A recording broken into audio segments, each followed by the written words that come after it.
Good morning, family of believers, and to all of you who have clicked on this video and are watching with us. Today is Good Friday, a day that seems weird to call good, and yet we do. And I'm sure that in your worship services, whether you tune into our service or anyone else's service, you are going to hear and understand why we call it good. Today we just have a few reminders as we approach our Good Friday worship service. Today the streaming will happen at 4:15 p.m. either on Facebook or on YouTube, so we look forward to worshiping with you at that point as we remember our Savior's death. We have just a couple of ways that you're going to be able to participate with us in our service, aside from sitting and singing and praying and worshiping with us.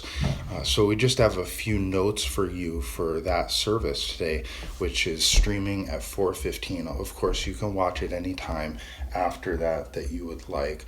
So one thing that we're going to be doing in the sanctuary is we're going to be dimming the lights progressively throughout the service. And so we're encouraging you at home to set up your worship space with your computer or your phone or your iPad in a place where you have access to a light switch that controls the lights above you or in the room or wherever you are at.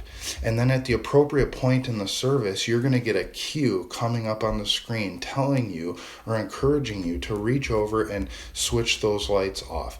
The other thing that we're going to have you put on right from the beginning of the service is we're going to have you, if you're able and willing, to make a cross. Now this is the one that my son Josiah made for us, and it's quite large. He made it out of some scrap wood from a bench that we had. You do not need to make yours as large as that one. It can be a smaller cross that you construct. It can be a cross that you simply draw on a sheet of paper and hang on the wall behind your phone or your computer or your iPad, whatever it might be. But a chance for you to put a cross in your worship space so that together as we are worshiping, we can keep our eyes fixed on Jesus, who for the joy set before him, for you, his joy set before him, endured the cross, despising its shame. And right from the beginning of the service, we want you to have a flashlight or a lantern, some kind of light shining on that cross. So at the start of service, you're going to have your lights on, you're going to have a flashlight shining on the cross, and then at the appropriate point in the service, we're going to cue you to turn off the lights above you and around you in the room, and then the only light or the little light that is there should be coming from the light that is shining on your cross. Again, a little bit later, you're going to turn off that flashlight to symbolize when our Savior died and is buried in the tomb.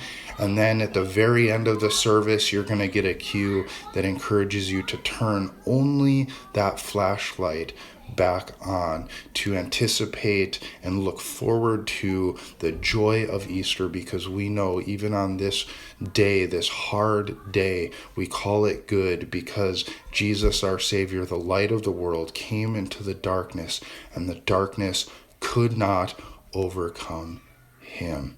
So we look forward to worshiping with you. Just one quick word of devotion as we start off today from Isaiah chapter 53 verse 12, and this is the verse that we're going to focus on for today's sermon later in the live stream.